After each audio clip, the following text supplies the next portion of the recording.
Welcome to the Jeremy Mullins podcast, where we take a deep dive into different educational topics to help you optimize your life.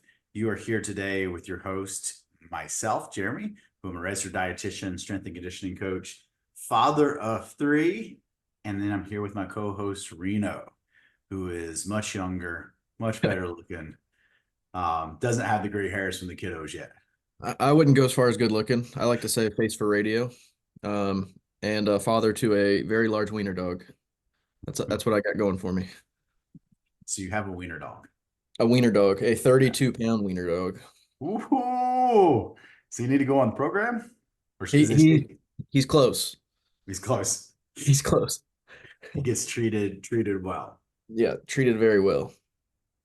Awesome. Well, guys and gals, super excited to get back to you guys with another podcast, today. And hey, listen, we're going to have a theme probably over the next few weeks as I'm working through this. I feel like I don't know what the name of the character is, but like the bionic arm, the cartoon where the guy's got like the arm that like shoots. I don't know his name. Is it Expector Gadget? I don't know, but that's what I feel like, because I've got like this swelling in the bicep and tricep that is like, it is just, I don't know if you can really tell it there. Radiated. Yeah. Yeah. I mean, it is swollen right now, and it looks huge. So, dealing with that, but hey, I think there's a lot of education, and a lot of good topics that are going to come out of this injury that we can educate on, right? Because, we don't have scripts for the podcast where we have, weeks and months laid out, like, okay, this is like a collegiate class where we're going to educate certain topics and build along the way. We kind of go with the flow. We go with what's coming up in my life, what's coming up in your life. What are we seeing in education? What are we seeing in the, H2F and the guard, so just bear with us, guys, as I get through this injury and we talk about it. But today was something I've had multiple people message me, and you even sent a text over to me about, like, nutrition wise, like, what does that look like? What are you going to do, with an injury? And I think that's the topic, that a lot of people have questions on when they have injuries. Yeah, definitely. It was actually one of my biggest questions when I went through my shoulder surgery. It was a 4.5-month rehab back in 2021. There's a lot of unknowns. You can't lift weights. You can't do much of anything. I couldn't even drive for 6 weeks. So there's a lot of questions. Yeah. And I think for a lot of people, especially when they're new to their wellness journey, because a lot of people are new to the wellness journey, they are focused on fat loss, right? They are trying to lose weight. That's what the stats would tell us, with X amount of percentage of people being overweight. A lot of people that I work with, that is, I would say the highest percentage of the individuals I work with is they're on their fat loss journey, right? Now, once they reach their goal with fat loss, a lot of times I keep those clients and we work towards other goals, but if we had to put it into, a percentage, there's a lot more people that are trying to drop body fat and lose weight, right? So this is kind of where I'm going to gear it at, from the beginning, because I think where the mindset goes, right? Someone's doing really well. They're on their journey. They're losing a pound and a half of body fat a week, and an injury occurs, right? First and foremost, in their mind, they're like, okay, with this injury, I'm not going to be able to be as active. So they just want to drop their calories. They just want to, I'm just going to drop my calories because I'm not working out. Therefore, I want to continue losing weight.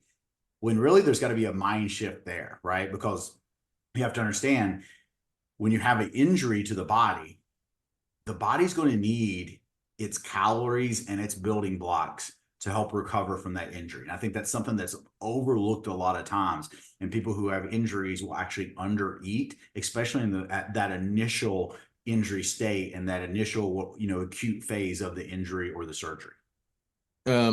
Pardon my whatever ignorance. Is there like not that we should track this ever, but is there like a caloric burning rate of like the body repairing injuries?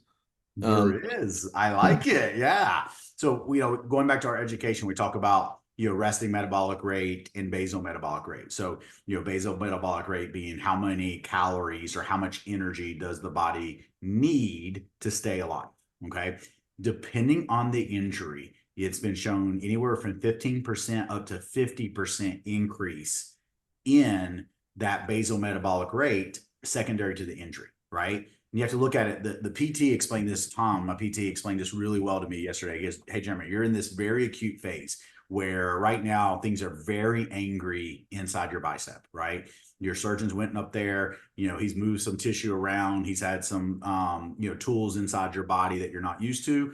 Your arm is angry. And this is like kicking an ant pile for the very first time, right? So you see this pile of ants, you go out and kick it, and all of a sudden ants are going crazy. They're going everywhere, right?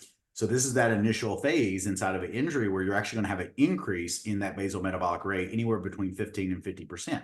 And this is why I don't want people to cut calories when you initially have an injury or you initially have a surgery to correct an injury, right? We should actually want to keep calories up or maybe even increase them depending on how much of a calorie deficit we had someone in, right? And there's a lot of factors that go into this, like, how active are you leading up to your surgery?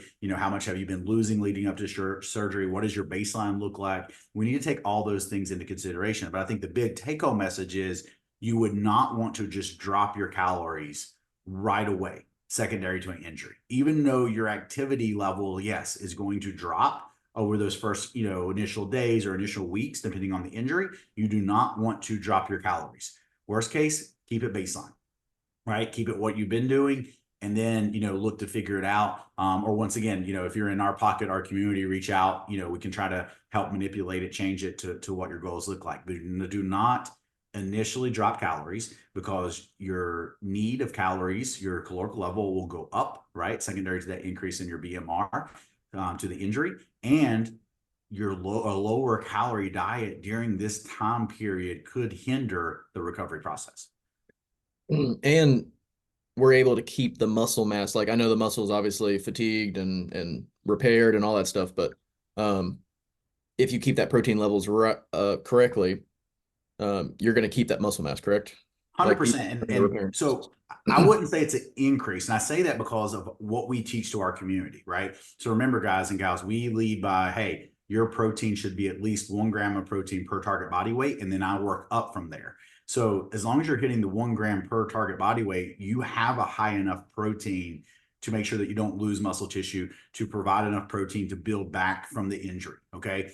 Where there would be an increase in protein, let's say if it was an individual that's coming to us for the very first time, they've had a distal bicep tendon repair, they hear about us somehow and they're referred to, and this is their first podcast, right? Then maybe we would want to increase their protein from baseline because they're not hitting that 1 gram of protein per target body weight. Yes. But yeah, protein would remain the same. That way we're providing those building blocks, to build that muscle tissue back, to build, the tissue back that is recovering from said surgery or said injury. 100%. So I kind of want to hear about what your steps are. I know we talked before this that you're roughly 6 months before you're somewhat back to normal. I know my surgery was about 4 months back to normal. Okay. But I know I didn't do it correctly whatsoever, like not even the slightest bit. In fact, I'm still like battling issues from not doing it correctly back in 2021.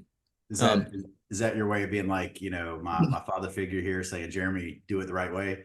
Yeah. Like, hey, don't do what I did. Okay. And everyone listening to this, with any surgery you've had, you're like, I can get past this. I'm Iron Man. Yeah. And you rush through PT, you rush through all this stuff, and then turns out you shouldn't have rushed it at all. But yeah, what's your plan kind of going forward over the next, call it 3 months, and moving forward? Yeah, and I'll kind of tie this into, the calorie conversation that we're having, right? Because I think depending on the injury of the individual and depending on, the surgery, what it is, that type of stuff, you may have to look at manipulating your calories long term, right? So if an injury is going to hinder your physical activity long term, then you may need to look at dropping calories. I don't think, for me, my injury is going to hinder my activity long term. Okay. Now, what I mean with that is I'll be able to work around my injury and still probably train the volume that I was training. I'll still be able to ruck. I'll still be able to walk like I've been doing. I think after a few weeks, I'll be able to run, without, I won't be able to sprint because of the movement, but they'll be able to run as far as still running the miles I was doing. I'll be able to bike inside. So my long-term movement has not been changed. Okay. Now let's just say, for example, like Katie, my wife, she had knee surgery. That did change her long-term movement, right? Because if you have a leg injury, you might not be able to do as much of the activity that your baseline was doing before. And that's where you may want to look at adjusting your calories down if they were a little bit higher and you were in a maintenance period, or even if you were losing, right? So I don't want to say the injury would not ever manipulate calories, but it just depends on what the injury is and what does your activity look like long term. Okay. Now, for me, again, I don't think it'll change because I think short term, my activity level will be a little bit lower, but for short term, I have that increase in that basal metabolic rate secondary to the injury and the surgery. Okay. So I'm in a swing, which I don't have on right now because it is resting. So I'm in a swing for a week or two as I'm up moving around, right? So that'll be, no lifting anything on this arm, not even pencil for 2 weeks in the sling. Then it moves to the brace for 6 to 8 weeks. So I'll stay in this brace, which is a hinge brace that limits how far I can extend because it's the extension of that tendon that could cause a risk of it to reattach and it needs to heal up. So I'll be inside of the brace for up to 2 months. And that is as long as PT goes well, all of that stuff that could be extended. Then I will not be cleared for full activity lifting and power movements on this arm until 6 months. So secondary to the tendon having to be reconstructed and reattached, it's a 6-month healing period before I'll be cleared to do anything on that arm.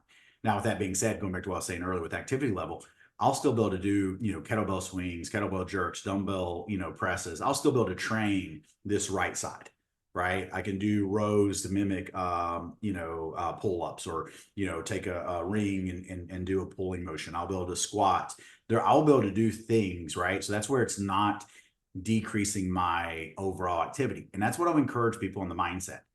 When you have these injuries, don't think about what you can't do. 100% back to what you were saying earlier, Reno, follow the plan, right? So you recover. Right. Yes. But don't think about what you can't do. And don't just sit on the couch and do nothing until you're, quote, clear, right? Hey, let's focus on what we can do, right? And do those things until you're completely cleared for whatever you can do as far as that injury goes. That's good because I wish I would have done that mindset way before because this is before I even joined H2F. And I worked out, I did all that stuff, but there were so many things that I just did not do whatsoever of like, oh, I'll try to go literally just go walk on the treadmill or air squats or whatever. I just was like, oh, I'm in a sling for the next 6 weeks, 4 months. I'm not going to do anything.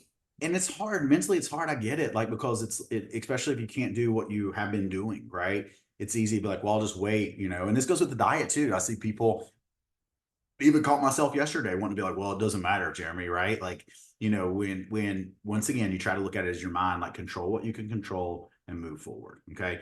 Some other things I'm looking at doing, and we'll talk about this on other podcasts because we won't have time to dive deep in them. I'm going to try to increase my antioxidants through consuming more fruits and veggies. And we do a pretty good job of it, but I'm going to try to look for maybe a variety of fruit. Making sure generally on a weekly basis, I do some strawberries, I do some blueberries, I do some pineapple. So I'll look at, maybe increasing some fruit and veggie consumption with some different colors that I normally don't do. And I'll be adding in the Opti Reds from First Form. So I don't do those a lot. A lot of times I do recommend those to older clients or people on low carb diets that aren't consuming a lot of fruit.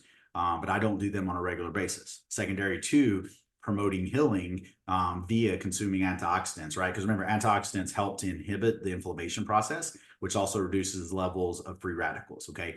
Right now, I kind of want some inflammation, right? Because that's the inflammation, it helps recover, throughout the process. But then I'll want to kind of keep it down, is going back to the ant analogy, right? When you start rebuilding and remodeling injuries, right? So right now, the firestorm, right? I've stepped on this ant hill, there's ants everywhere. It'll eventually calm down. But then I got to go and like aggravate them a little bit more to remodel the recovery process, right?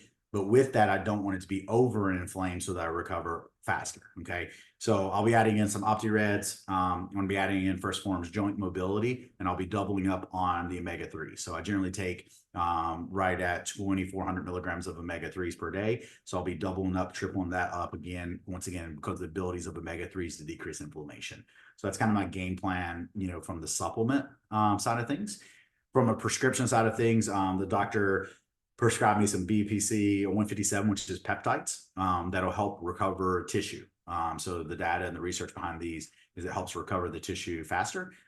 So that will be something I'll also be doing to help the recovery process. So that's kind of if you look at my nutrition game plan, is really to keep macros about the same, right? I've gone with increase in activity lately. I've been trying to do less than 3,000 calories a day and over 240 grams of protein. That's kind of been my calorie and protein goal. I'll keep that the same. Nothing will change there. Because once again, short term, there is an increase in my BMR of roughly, I would say with the surgery, it's on the higher end. It is just an arm, not a leg or a hip. So I'd say there's at least a 25 to 30% increase in my BMR secondary to the surgery. So I'll keep calories, protein the same. Okay. I will try to increase my fruits and veggies with different colors. I'm going to add in the OptiGreens, add in the joint mobility, extra omega-3s, and the peptides. That's kind of my game plan as we move forward. What are the things you're doing now that are actually new? Because I think a lot of that you're probably already doing, other than probably the prescription stuff. Well, and I think that's great. Like when we talk about this wellness journey, right? Like, and I see this is a little bit off topic, but I hear, all the time, a lot of people come to me and they've got high blood pressure, they have high cholesterol, or something has stimulated them to come, right? And they're like, well, Jeremy, I need to eat an anti-inflammatory diet. Well, guess what, guys? Eating whole foods, cutting out processed sugars, eating the way that we educate is an anti-inflammatory diet, right? Like, so that's the great thing is I'm living the lifestyle to go with this. What is probably changing? Adding in the OptiGreen, or I'm sorry, the OptiReds. Like, I think that's a change because I don't regularly do OptiReds. And I think a lot of people think, oh, you work for First Form, you must take all the supplements. That's not the case, right? Like, there's still like a certain group of supplements I take on a regular basis, and then there's others I use in specialty cases. This is a specialty case. So adding in OptiReds, adding in the joint mobility. I did joint mobility with my last surgery, loved it. And I always tell my clients, like, sometimes I have to be very careful with that supplement in general because there's an emotional attachment to it, right? Like it worked really well for me. And I want to just be like, I want to throw it out like Tic Tacs to everybody because it works so well. So I have to be very, professional about, okay, hey, I'll educate on this stuff. And it's up to the client if they choose to do it. Okay. So that's really the only changes, right? If you look at it, from that standpoint is adding in the OptiGreens, adding in the joint mobility. Yes, increasing the omega-3s, but that's not a change. That's just taking a larger dose based on what's going on. And then, of course, the peptides is a change, but that's more on the medical side of things, from that aspect. So it sounds like the best way to speed up an injury is to have a healthy lifestyle before you're injured. Hey, yeah. Never too late to start. Yeah, just listen. Getting old sucks, right? Injuries suck, guys. Life is hard, but we can make it quote unquote not as hard, by living a healthier lifestyle, right? And I think that's, the goal of our podcast and education, from that standpoint. Okay. So just to recap today, if you do have an injury, remember, don't cut your calories out of the gate. Your body will need those additional calories in the beginning to help recover the process. What you will look at long-term is if there is a decrease in your activity level secondary to what injury you have long-term. So we're talking after, 3 or 4 weeks post-injury or 3 or 4 weeks post-surgery. Okay. And then once again, if you ever need questions on that or help with that, feel free to reach out. I'll take a look at your macros or lifestyle, and then we can make those adjustments. Cool. And again, shout out to our sponsors, Summit. I know we're both, I'm just starting actually today. Jeremy's been with them for a little bit, but we couldn't do this without them. They're amazing. And then our GreenUp Wealth Management, really two of the best people we could even think of partnering on the podcast. And we hope that you are utilizing them just like we are. But again, and we'll see you. Awesome, guys. Hope you have a great day, and we'll talk to you soon. See you.